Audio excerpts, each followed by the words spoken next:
गानों पर किए जा रहे हैं। इसराइल पर ईरान हमले कर रहा है, ईरान अमेरिका के जो गल्फ कंट्रीज में बेस हैं उन पर हमले कर रहा है और इसराइल ईरान पर हमले कर रहा है। स्कूलों में और अस्पतालों में भी हमले की खबर आ रही है। लेकिन इन सब के बीच पूरी दुनिया किस तरीके से इन जो ये युद्ध चल रहा है इसको देख रही है, दुनिया भर में क्या कुछ असर पड़ने वाला है। तेल की कीमतें आसमान छूने ही लगी हैं, अभी और ज़्यादा उनके बढ़ने की इस जो आशंका जताई जा रही है वो बनी हुई है और रहेगी भी।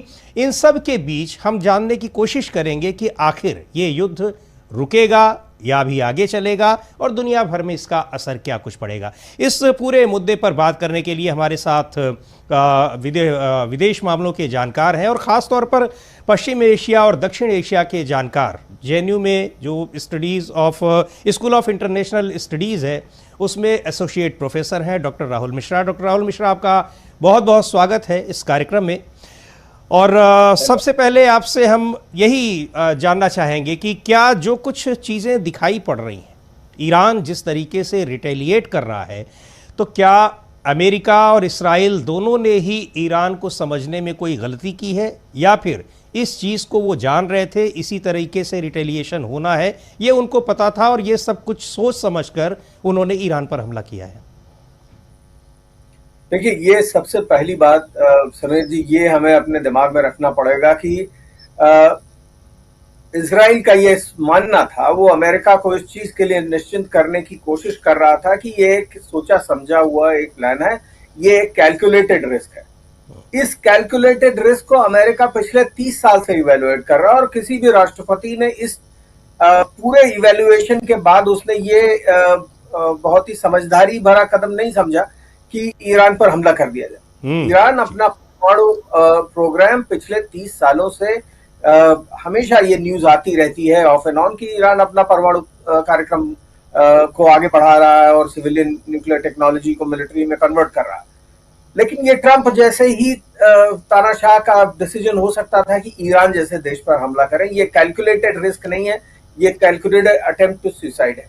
उसकी वजह क्या है? अगर ईरान एक मान लीजिए थोड़ी देर के लिए कि ईरान पूरी तरह से डिकैपेसिटेट हो जाए, वहां की जो लीडरशिप है वो पूरी तरह से खत्म हो जाए, जबकि ऐसा है नहीं, ईरान की सैन्य शक्ति खत्म हो जाए, इसके बावजूद वेस्ट एशिया में या मिडिल ईस्ट में ईरान के न रहने से जो पावर वैक्यूम क्रिएट होगा उसका पूरी दुनिया पर असर होगा। अभी हमने सऊदी अरेबिया को या इराक को बिना ईरान की उपस्थिति के, बिना उस बैलेंस ऑफ पावर के देखा नहीं है। इसका जो सीधा असर होगा दक्षिण एशिया और दक्षिण पूर्व एशिया और हिंद महासागर के जो मुस्लिम देश हैं उन पर सीधे दिखेगा। एक नई ताकत का उभरना किसी भी अंतरराष्ट्रीय सिस्टम में एक बहुत पॉजिटिव डेवलपमेंट नहीं माना जाता। शक्ति का संतुलन बना रहना चाहिए। तो ये जो कैलकुलेटेड रिस्क की बात है, जो खबरें आ रही हैं उसके हिसाब से बहुत स्पष्ट है कि ये मोहम्मद बिन सलमान का भी इसमें एक की भूमिका थी और इजराइल और सऊदी अरेबिया ने मिलकर अमेरिका को इस चीज के लिए उकसाया कि ये इस लड़ाई को आगे बढ़ाया जाए। तो अमेरिका के लिए पढ़ना एक मुझे लगता है कि स्ट्रेटेजिकली कोई बहुत सोचा समझा हुआ निर्णय नहीं है। इजराइल के लिए भी मुझे लगता है कि लॉन्ग रन में अपने दुश्मनों को देखिए, युद्ध करना एक अलग बात है, लेकिन ओवरकिल करना, अश्वत्थामा की पर महाभारत का पहुंच जाना अपने आप में एक बहुत खराब चीज है, जिसके कॉन्सिक्वेंसेस होंगे रीजन में, अभी नहीं होंगे, साल भर बाद होंगे, 5 साल बाद होंगे, लेकिन ये पश्चिमी एशिया के लिए, ये मिडिल ईस्ट के लिए एक बहुत ही मुझे लगता है कि बहुत ही दुखद और बहुत ही चिंताजनक डेवलपमेंट है, जिसके कॉन्सिक्वेंसेस फार एंड वाइड होंगे। जी बिल्कुल। और अच्छा, एक चीज़ और भी है डॉक्टर राहुल मिश्रा कि ये जो सीनेरियो बन रहा है अभी, और इसमें एक तरीके से अमेरिका ऐसा लग रहा है कि वो अपने देश में भी घिरा है, अलग थलग पड़ रहा है। ब्रिटेन उसको अपने बेसिस के इस्तेमाल की परमिशन नहीं दे रहा है, अपने आप में बड़ा डेवलपमेंट है। दूसरी ओर अगर चाइना को देखा जाए तो चाइना की जो पोजीशन दिखाई पड़ रही है वो कोई, उसको भी ईरान के लिए कोई बहुत उत्साहजनक स्थिति नहीं कही जाएगी कि वो उसके समर्थन में उस तरीके से दिखाई पड़ा है, या फिर चाइना की स्थिति यही रहती, ये पहले से संभावित था जिस तरीके से वो दिखाई पड़ रहा है। क्योंकि भारत की भी अगर इस स्थिति की बात करें, आगे मैं करूंगा आपसे, भारत ने अपनी एक पोजीशन ले ली है जो अभी तक की जो विदेश नीति रही है उससे अलग हटते हुए उसने एक पोजीशन ले ली है, लेकिन चीन ईरान के साथ उस तरीके से खड़ा नजर नहीं आ रहा है जिस तरीके से दिखाई पड़ रहा था।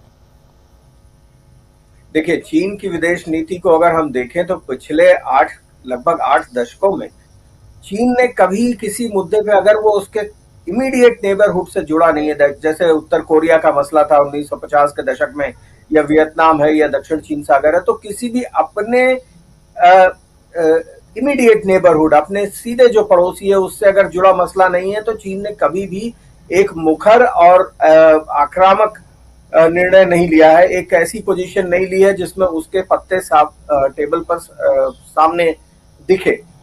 तो ये जिसे कहते हैं कि इनडायरेक्ट डिप्लोमेसी और पर्दे के पीछे खेलने का जो खेल है वो हमेशा से चीन ने खेला, और हमें ये मालूम था कि ईरान के मसले पर भी चीन सीधे सामने नहीं आएगा, और ये नहीं कहेगा कि हम ईरान के साथ खड़े हैं, ये भी नहीं कहेगा हम ईरान को हम हथियार मुहैया कराएंगे या युद्ध लड़ेंगे जी। चीन की जो नीति है वो हमेशा यही रहेगी कि वो पर्दे के पीछे ईरान को हथियार मुहैया कराएं, ईरान को रियल टाइम इंफॉर्मेशन प्रोवाइड करें, सैटेलाइट इमेजरीज दें। जून का जब युद्ध हुआ था इजराइल और ईरान के बीच में, उस समय भी ये खबरें आ रही थी और तमाम इस पे लेख लिखे गए अंतर्राष्ट्रीय संबंधों पर कि चीन ने रियल टाइम इंफॉर्मेशन प्रोवाइड की, सैटेलाइट इमेजरीज दी, और एक जो टेक्नोलॉजिकल नो हाउ है वो ईरान को दिया था। और इस बात में भी कोई दो राय नहीं कि ईरान और चीन की सेनाओं के बीच में आपसी तालमेल और आपसी सहयोग बहुत पुरानी बात है।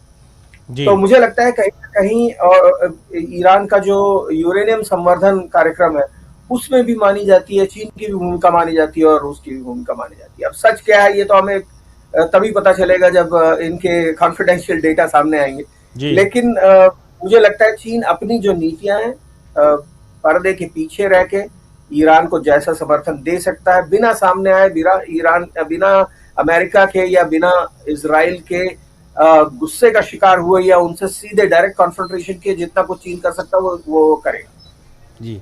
बिल्कुल। और ये अगर मान लीजिए एस्केलेट होता है अभी, क्या कहीं संभावना दिखाई पड़ रही है कि इस युद्ध को ये जो मिडिल ईस्ट है, पश्चिम एशिया है, इसके बाहर अभी की स्थिति में, अभी कई सारे देश और इन्वॉल्व तो हैं ही, गल्फ कंट्रीज़ हैं, इनके बाहर भी कहीं किसी तरीके से जाता हुआ दिखाई पड़ रहा है, या फिर जिस तरीके से इसराइल और अमेरिका की ओर से ये लड़ाई शुरू की गई है, तो क्या उन्हीं की तरफ से सीज फायर की या रोकने की उसकी कोशिशें भी होंगी, या दोनों तरफ से एक दूसरे को धमकी देना, अटैक करना, ये जारी रहेगा अभी?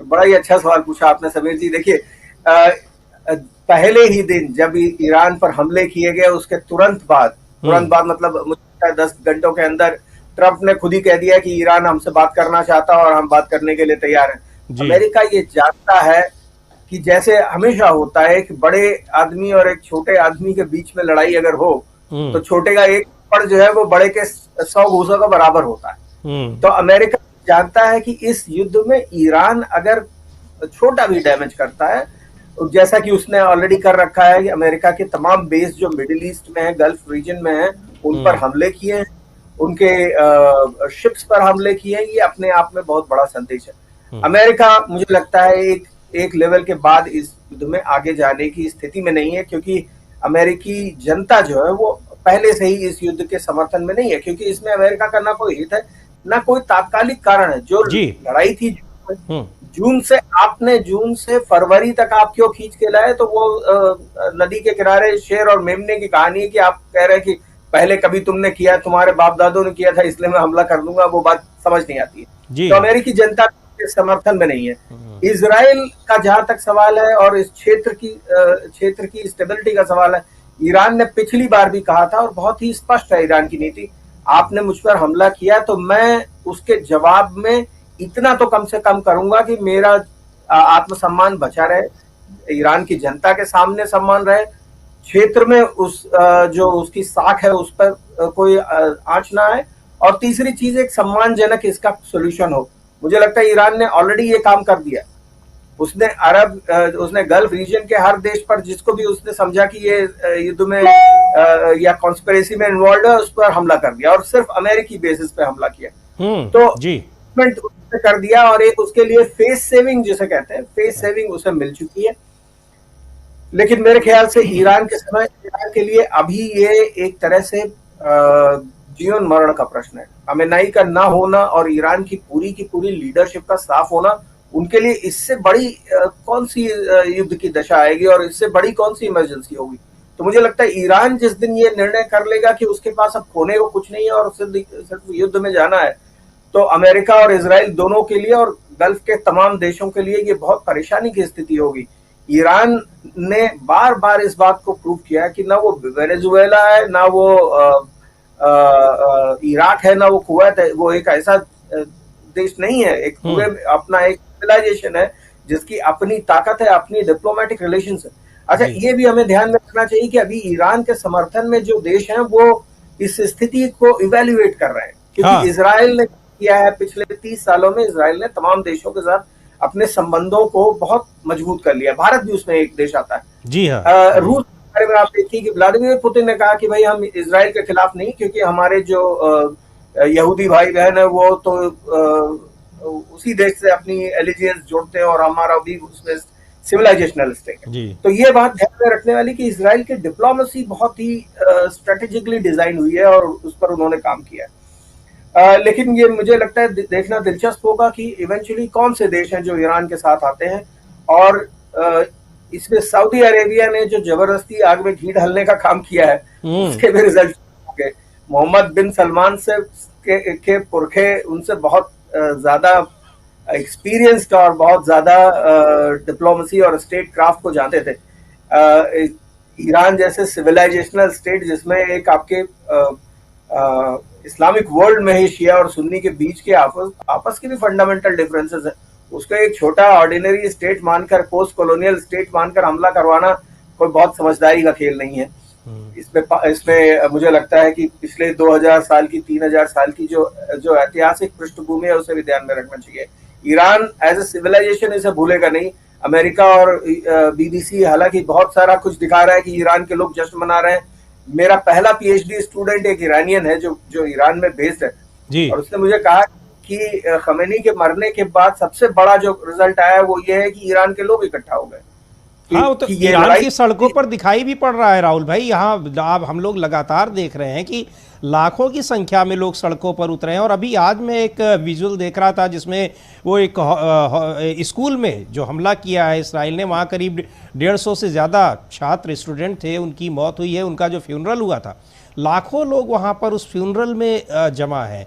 तो ये बिल्कुल आप सही कह रहे हैं, आपके जिस छात्र ने जो पीएचडी स्टूडेंट हैं, कि वहाँ खमेनेई की मौत ने उनको कहीं ज़्यादा यूनाइट कर दिया। अगर जो कुछ थोड़े बहुत डिफरेंसेस थे भी जिन लोगों में, निश्चित तौर पर एक देश है, वहाँ ऐसा नहीं होता कि सभी एक समझ वाले हों, लेकिन इस घटना ने, इस अटैक ने उनको, उन सबको एकजुट कर दिया। जी बिल्कुल। इस्लाम में ऐतिहासिक तौर पर भी हमने देखा है कि तमाम लड़ाइयाँ हुई हैं। ऐतिहासिक तौर पर आपने बहुत उसके बारे में आपको ज़्यादा पता है। हर लड़ाई में यही हुआ है कि उन्होंने यही कहा कि भाई हमारी अंदरूनी लड़ाई एक तरफ है, लेकिन अगर कोई बाहरी हम पर हमला करेगा तो हम सब इकट्ठा होंगे जी। तो अच्छा, दूसरी चीज है कि स्कूल में वो भी लड़कियों के, बालिकाओं के स्कूल पर हमला करना, उसमें जिसमें इतने सारी बच्चियां बेचारी मरी, ये एक तरह से उस बात को भी सामने ले आता है जिसे मानवाधिकार नहीं, जो इंसानियत का जो सवाल है वो भी सामने आता है। और राजनीतिक तौर पर भी हमेशा ये कहा जाता है कि ज्यूज को इसकी परवाह नहीं है जी, कि कौन मारा जाता है, वो अपनी लड़ाई लड़ते हैं। तो इसने ईरान में मुझे लगता है एक नया इमोशनल वेव भी क्रिएट किया है। ये कितना रिजीम के हक में कितना जाएगा और एक आम ईरानियन इसको कितना स्टेट क्राफ्ट्स और अमेरिका के और इजराइल के साथ संबंधों के हिसाब से देखेगा, ये देखना अभी बाकी है। लेकिन निश्चित तौर पर मैं ये कहूंगा कि ये एक सामरिक भूल है इजराइल की, और इजराइल से ज्यादा सऊदी अरेबिया की और अमेरिका की, कि उन्होंने एक देश को जिसको वो बातचीत के जरिए उसको सुलझा सकते थे, उसको वेनेजुएला समझने की गलती की। हाँ। और ईरान आज नहीं हमला करेगा तो 5 साल बाद करेगा, 5 नहीं करेगा तो 10 साल बाद करेगा, जैसा उसने अपने इतिहास में किया है। जी। ये लड़ाई एक बार की नहीं है, आज भर की नहीं। हाँ, और अच्छा एक चीज़ जो अभी आपने कहा कि अमेरिका के लिए, ख़ास तौर पर ट्रंप के लिए, जो उनके अपने यहाँ जिस तरीके से इस हमले को लेकर सवाल उठ रहे हैं, पहले भी हो रहा था और शायद यही दबाव था, यही वजह थी कि अमेरिका जल्दी इसमें घुसना नहीं चाहता था, लेकिन इसराइल के ही दबाव में, और उसने चूंकि नहीं जा रहे थे तो खुद ही हमला कर दिया, फिर उनको मजबूरी में शामिल होना पड़ा। इसराइल के पॉइंट ऑफ व्यू से अगर देखें तो क्या लगता है कि नेतन्याहू के लिए राजनीतिक रूप से ये फ़ायदेमंद है, या उनके लिए ये ज़रूरी हो गया था? आने वाले दिनों में वहाँ चुनाव भी हैं, तो क्या यही वजह थी या कोई और वजह थी कि ईरान पर हमला करना उनके लिए ज़रूरी हो गया था? इसको किस तरीके से देखा जाए? देखिए, मैं इसे अगर हम अमेरिकी विदेश नीति या मेरे एरिया से, जैसे हम कहते हैं ग्रैंड पावर पॉलिटिक्स के हिसाब से, ग्रेट पावर पॉलिटिक्स के हिसाब से देखें, तो एक बात बहुत स्पष्ट है, डिपार्टमेंट ऑफ स्टेट के जितने दस्तावेज हमारे पास ओपन एक्सेस में है, या जो स्टेटमेंट्स हैं, उनसे एक बात स्पष्ट है कि ईरान को लेकर अचानक ऐसी कोई भी जिसे कहते हैं कि इमरजेंसी एस्केलेशन नहीं था अमेरिका के नीति निर्धारकों में, वहां विदेश नीति में, या इवन व्हाइट हाउस में, पेंटागन में, या व्हाइट हाउस में, कहीं भी डिपार्टमेंट ऑफ स्टेट में ये हलचल अचानक नहीं हुई कि ईरान अमेरिका पे हमला कर रहा है। लेकिन ट्रंप साहब, हम देख रहे हैं कि पिछले, जब से इस कार्यकाल में जब से वो आए हैं, तब से वो मशाल लेके ढूंढ रहे हैं कि किस देश से लड़ा जाए और किन लड़ते हुए देशों के बीच में शांति कराई जाए। इसकी तमाम एक तरफ आग लगाओ, दूसरी तरफ बुझाओ। जी। तो कुछ ऐसा नया करना चाहते हैं। मेरी उम्मीद है कि शायद वो एक दिन म्यांमार भी पहुंचेंगे और पाकिस्तान भी आएंगे, लेकिन वो अलग बात है। मुझे लगता है कि इसमें तमाम तरह के एक्सप्लेनेशंस दिए जा रहे हैं। पहली चीज ये है कि जो लॉन्ग टर्म एक कंजर्वेटिव हाइपर हॉक्स का डिपार्टमेंट ऑफ स्टेट में एक बहुत बड़ा असेसमेंट पहले कोलिन पावेल के जमाने में हुआ था कि अगर ईरान पर रिजीम चेंज के जरिए या ईरान पर डायरेक्टली अमेरिका का दबदबा हो जाए वापस, तो उस पूरे क्षेत्र में अमेरिका को किसी भी और देश की जरूरत नहीं पड़ेगी। लेबनान की, जॉर्डन की, सऊदी अरेबिया, कतार, ओमान, किसी की जरूरत नहीं पड़ेगी, क्योंकि ईरान उस पूरी स्टेट ऑफ हॉर्मुज को सीधे सीधे कंट्रोल करता है। और ईरान से आप तमाम गल्फ और वेस्ट वाइडर अरब वर्ल्ड को आप एक तरह से उसको अपनी निगरानी में रख सकते हैं। ईरान के पास दुनिया में 11% उसके पास एनर्जी रिसोर्स है, जो अपने आप में बहुत महत्वपूर्ण है। रेयर अर्थ मिनरल्स हैं। ईरान से ही आप चीन पर भी एक तरह से दबदबा बना सकते हैं, और दक्षिण एशिया, पाकिस्तान, अफगानिस्तान और सेंट्रल एशिया पर भी आप सीधी निगाह रख सकते हैं। तो स्ट्रेटेजिकली ये एक बहुत पुराना पेपर है, जो बहुत ज्यादा जिसे कहते हैं कि हाइपर रियलिस्ट का एक असेसमेंट था।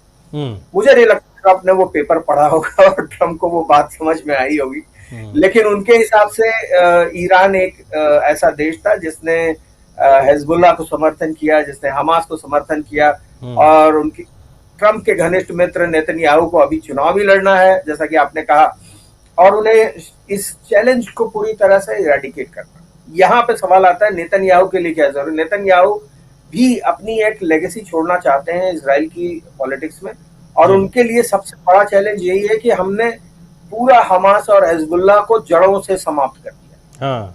उन यही एक मोटिव है, और इसीलिए वो ईरान तक पहुंच गए हैं। सही या गलत ये तो हम समय बताएगा, लेकिन उनका ऑब्जेक्टिव यही है कि हमास सिर्फ जो है वो तना और पत्तियां हैं, जड़ है ईरान और जड़ है हिजबुल्लाह। तो हिजबुल्लाह को खत्म करेंगे और नीचे वो ईरान को खत्म करेंगे, ये उनका लॉन्ग टर्म ऑब्जेक्टिव है। हाँ बिल्कुल, कि इतिहास में वो अपने को महान बनाने के लिए अपने लोगों के बीच में, इसराइल के लोगों के बीच में, तो ये एक उद्देश्य है। और जैसा कि बहुत सारा डोनाल्ड ट्रंप की बात आपने कही कि उनका नोबेल पाना भी उद्देश्य है, लेकिन लड़ाई में सीधे कूद भी रहे हैं, जबकि इसी शर्त पर वो चुनाव, इसी एजेंडे पर चुनाव लड़ा था उन्होंने कि हम अमेरिका के बाकी राष्ट्रपतियों ने जिस तरीके से लड़ाई की, हम अमेरिका को इस तरह से नहीं झोंकेंगे, लेकिन आखिरकार उन्होंने यहाँ भी झोंका है।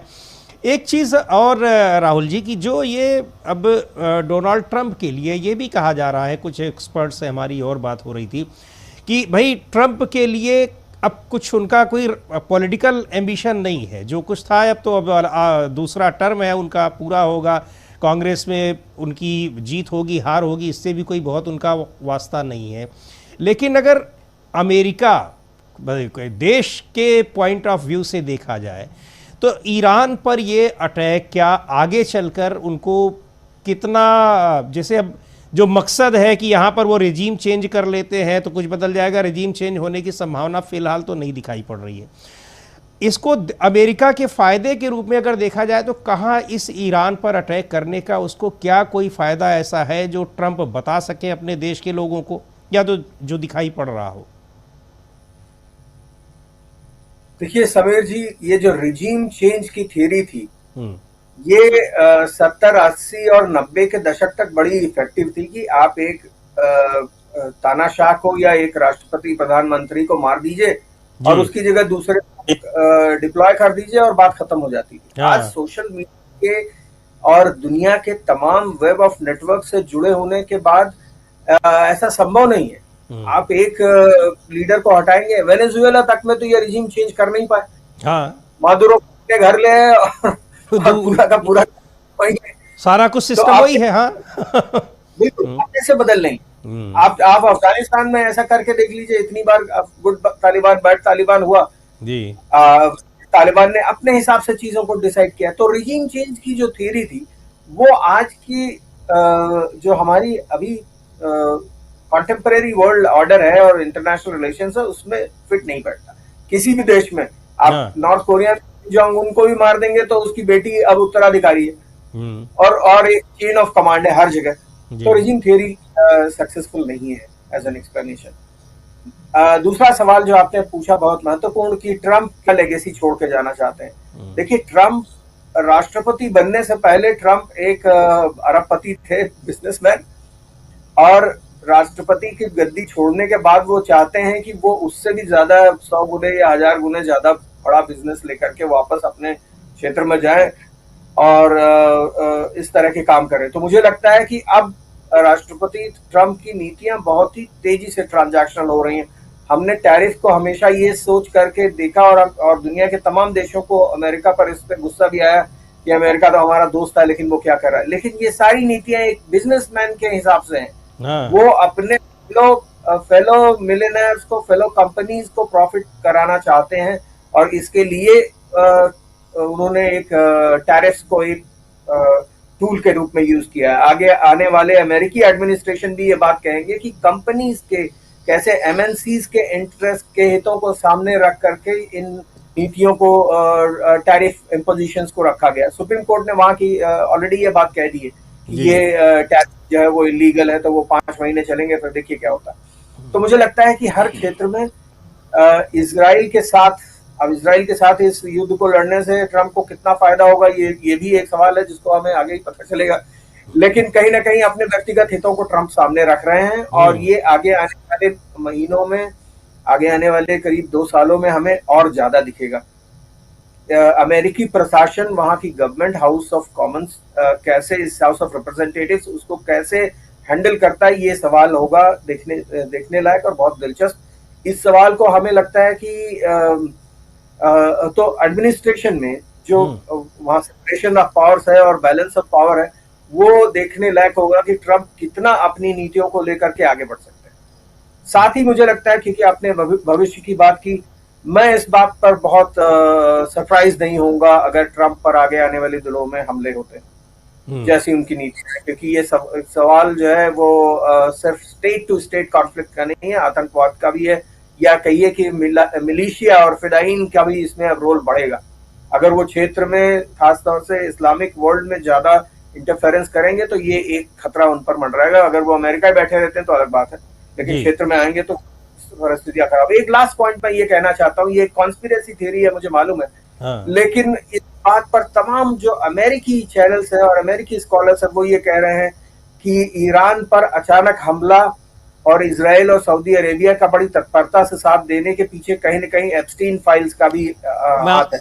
आने वाला था उसी सवाल पर। जी हाँ, बिल्कुल ठीक है। हाँ आप, हाँ। तो जैसे पिछली बार देखिए आप, जब निक्सन के ऊपर जब वाटरगेट का इंक्वायरी शुरू हुई थी, तो निक्सन ने भी तमाम कोशिशें की कि अंतर्राष्ट्रीय स्तर पर जब इतना उठापटक हो जाए, इतना भूचाल आ जाए कि देश जो है वो इस बात को ध्यान ही न, देश के लोग इस बात को ध्यान ही न दें कि अंदर क्या चल रहा है। तो एप्स्टीन फाइल्स मुझे लगता है कि एक बड़ा ही दिलचस्प इसमें एंगल है, जिसको अभी किसी सिस्टमेटिक तरीके से किसी ने एक्सप्लोर नहीं किया है, लेकिन ये एक बहुत बड़ा पॉइंट है, क्योंकि अमेरिका की एमएनसीज के तमाम लोग जो जो ट्रम्प के ही मित्र हैं, तमाम बिलियनर्स, तमाम कंपनीज के, चाहे वो बिल गेट्स हो, चाहे वो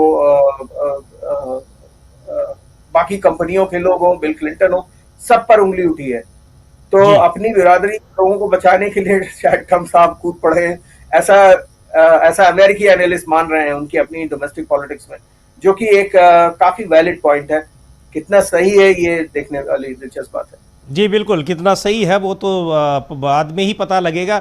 एक चीज़ और राहुल जी, इसमें जो भारत का स्टैंड है वहाँ भी, इसको भी एप्स्टीन फाइल से कहीं ना कहीं जोड़ा जा रहा है, लेकिन अगर उससे है या किससे है, पर जो भारत का स्टैंड है, आपको क्या लगता है कि मौजूदा जो राजनीतिक परिस्थितियां हैं, भारत की जो ट्रेडिशनल अपनी फॉरेन पॉलिसी रही है, ये कहीं ना कहीं उससे कुछ अलग दिखाई पड़ रही है? और अगर दिख रही है, इसके पीछे वजह क्या हो सकती है? क्योंकि बहुत सारे सवाल उठ रहे हैं। प्रधानमंत्री मोदी पास सोनिया गांधी ने भी एक आर्टिकल लिखा हुआ है, उसके अलावा भी बहुत सी बातें हो रही हैं कि आखिर ये तो एक ईरान के साथ हमारे जो संबंध है वो सांस्कृतिक संबंध है, आज से नहीं हज़ारों साल के उनके संबंध हैं। हम अचानक क्यों अपने स्टैंड को एक बदल रहे हैं यहाँ पर? देखिए समीर जी, ये जो स्टैंड है भारत का इजराइल को लेकर के या पश्चिमी एशिया को लेकर के, ये अचानक नहीं बदला है। ये जो शिफ्टिंग सैंड्स जिसको अंग्रेजी में कहते हैं, ये पिछले 25 सालों से 30 सालों से चल रही है। जब इजराइल के साथ संबंधों को रिकॉग्नाइज किया गया, तब से ये परिवर्तन आ रहा है। जैसे मैंने पहले कहा कि इजराइल ने तमाम देशों में बहुत ही सामरिक तरीके से, बहुत ही सिस्टमेटिक तरीके से अपना कूटनीतिक निवेश किया है, और भारत उसका एक हमेशा से टारगेट कंट्री रहा है, जिसका परिणाम आज हम देख रहे हैं। हम कह सकते हैं कि भाई ये नेता या ये पार्टी इजराइल को ज्यादा समर्थन कर रही है, लेकिन विदेश नीति के मामले में या विदेश नीति के एंगल से देखा जाए तो इजराइल की ये सफलता है कि 30 सालों में एक ऐसे देश को जो ईरान को समर्थन करता था और पैलेस्टाइन को समर्थन करता था, आज ईरान से के नेताओं से बात तक नहीं की जी। इसमें इजराइल की डिप्लोमेटिक विक्ट्री को हमें रिकॉग्नाइज करना पड़ेगा। कई मोमेंट्स, कई लकीली फॉर्चुनेटली इजराइल के लिए ऐसे आए जिसमें कि 26/11 का मुंबई का आतंकवादी हमला रहा, जिसको इजराइल ने अपने डिप्लोमेटिक एडवांटेज के लिए बहुत अच्छे से इस्तेमाल किया। तो कहीं ना कहीं देखिए, दोस्ती जो है वो पुराने दोस्तों में और नए दोस्तों में एक बड़ी चीज होती है, जिसमें जो कंसिस्टेंसी होती है कि आत्मीय लगाव भी रहे और साथ में ट्रांजैक्शनल एलिमेंट भी रहे। तो ये मुझे लगता है कहीं ना कहीं ईरान और भारत के संबंधों में इन चीजों में थोड़ी सी कहीं ना कहीं थोड़ी लापरवाही भी हुई है। अगर ईरान के हिसाब से देखें, चाबहार पोर्ट अगर सही हो गया होता, फंक्शनल हो जाता, तो मुझे लगता है कि भारत अपने हितों को ध्यान में रखते हुए मजबूरी में बात करता। अब आपने कही बात कि भारतीय विदेश नीति में परिवर्तन क्या है। देखिए, भारतीय विदेश नीति में एक बड़ा परिवर्तन आ गया, जो प्रवासी भारतीय दिवस अटल बिहारी वाजपेयी सरकार के समय से जब शुरू हुआ था, कि जो हमारे एनआरआई, पीआईओज, ओसीआई कार्ड होल्डर्स या भारतीय जो इंडियन पासपोर्ट होल्डर्स बाहर काम कर रहे हैं, उनको हमने एक एसेट के तौर पे उनको देखना शुरू किया। तो इसलिए और धीरे धीरे ये बात बढ़ती गई। आज देखिए, प्रधानमंत्री कहीं भी जाते हैं तो वो इंडियन कम्युनिटी, जहाँ पे एनआरआईज और पीआईओज दोनों लोग होते हैं, पीपल ऑफ इंडियन ओरिजिन और नॉन रेजिडेंट इंडियंस, भारतीय नागरिक भी होते हैं, तो उनको बार बार एड्रेस करना, उनको एक कॉन्स्टिट्यूएंसी के तौर पे देखना का डायरेक्ट इम्प्लीकेशन ये है कि यूएई से के राष्ट्राध्यक्ष से प्रधानमंत्री ने बात की जी। परिवर्तन यह है कि सऊदी अरब एमबीएस से मोहम्मद बिन सलमान से बात करने की जरूरत पड़ी, और ईरान को जो शोक संतप्त है उससे बात करने की जरूरत क्यों नहीं पड़ी। तो ये बदलता हुआ डायनेमिक्स है, ये मोदी जी का अपना खुद का कंट्रीब्यूशन है। वो इजराइल से बात करना चाहते हैं, सऊदी अरब से बात करना चाहते हैं, और ओई से बात करना चाहते हैं, तो कहीं ना कहीं वो भी अपनी एक लेगेसी बनाना चाहते हैं कि मैंने वेस्ट एशिया की जो पश्चिमी एशिया मिडिल ईस्ट की जो राजनीति है उसमें प्रधानमंत्री मोदी का क्या योगदान है, तो यही उनका योगदान है। नहीं, अब इसमें राहुल जी बात ये भी है कि ये जो देश का, भारत का पॉलिटिकल नेचर है, कल्चरल नेचर है, ये उसके अगेंस्ट भी जाता दिखाई पड़ रहा है। इसलिए भी सवाल उठ रहे हैं, क्योंकि हम लोग शांति की, अहिंसा की बात करते हैं, बुद्ध और गांधी का देश है, खुद प्रधानमंत्री भी बाहर जाते हैं तो बात करते हैं। आज हम उन देशों के साथ खड़े हुए हैं जिन्होंने अटैक किया है, क्योंकि ईरान तो विक्टिम ही है। अटैक तो पहले उधर से हो रहा है, तब उसने हमला किया, उसके पहले कहा भी था। और दूसरी ओर ये भी है कि आप किसी देश के राष्ट्राध्यक्ष को मार दे रहे हैं, एक संप्रभु राष्ट्र को, और उस स्थिति में हम उससे दूरी बना रहे हैं, जबकि उसके साथ हमारे दोस्ताना संबंध ही रहे हैं। तो ये चीज़ जो है वो कहीं न कहीं भारत की पूरी जो एक सांस्कृतिक विरासत है उसको प्रभावित कर रही है। जी बिल्कुल, मुझे ऐसा लगता है कि शांति और सौहार्द को बनाए रखने के लिए इन तमाम देशों के नेतन्याहू से बात करना बुरा नहीं है, लेकिन अपील शांति की होनी चाहिए। ईरान की बात होनी चाहिए। भारत की एक प्रतिष्ठा है, एक उसका रसूख है, एक उसके स्टैंड को माना जाता है क्षेत्र में, और इसको और एम्पलीफाई करने का ये मौका था। ये तमाम देश हमेशा से G77 हो या गुट निरपेक्ष देश हो, उनके साथ हमारे संबंध रहे। तो कहीं ना कहीं ये बात जरूर है कि शांति व्यवस्था को बनाए रखने और सौहार्द को बनाए रखने के लिए भारत को ज्यादा कोशिश करनी चाहिए। डॉक्टर जयशंकर ने ये बात कही, मुझे लगता है कि उन्होंने ये अभी वक्तव्य दिया था कल रात को या आज अर्ली मॉर्निंग, कि भारत शांति की अपील करता है और देशों को चाहता है कि वो आपस में मिलजुल कर काम करें।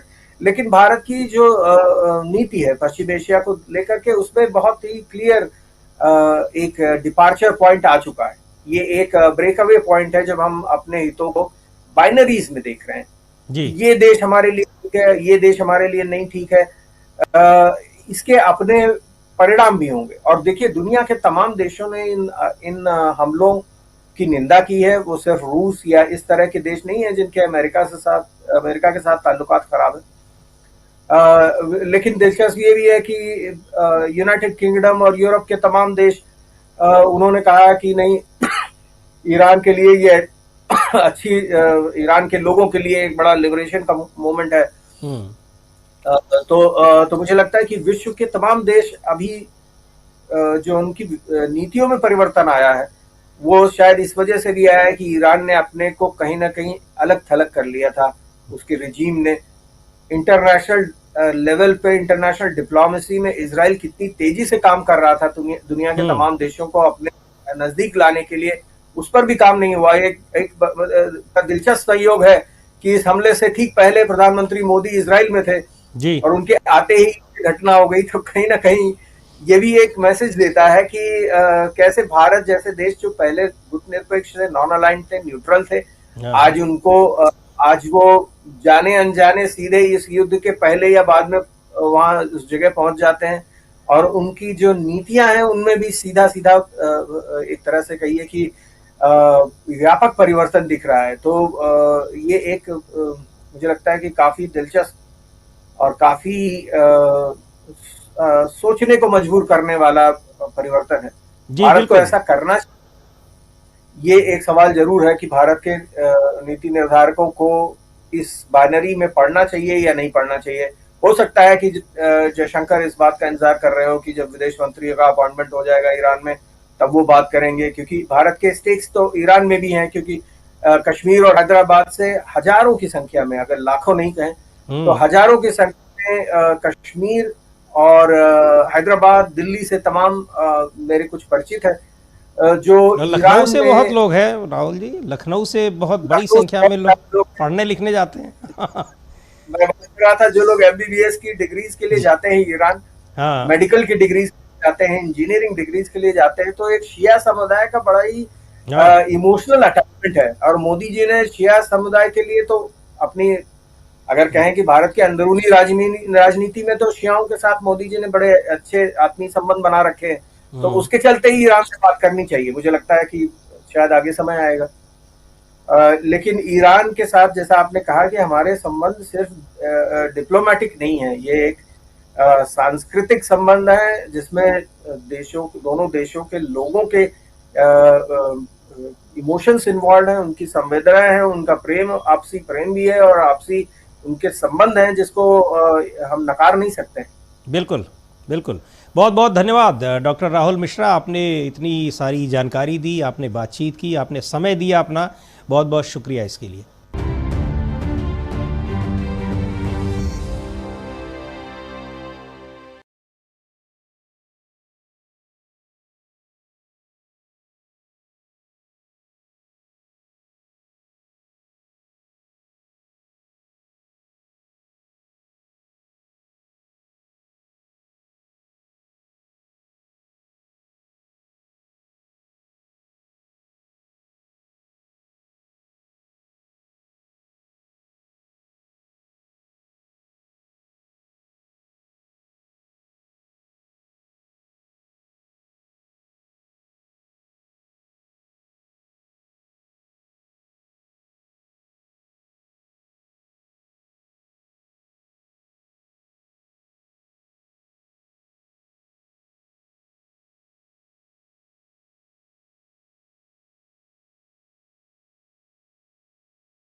को लाइक करें, चैनल को सब्सक्राइब करें और ऐसे डेली अपडेट्स के लिए बने रहें हमारे यूट्यूब चैनल पर। खबरों से जुड़े रहने के लिए हमारे चैनल को सब्सक्राइब करें। धन्यवाद।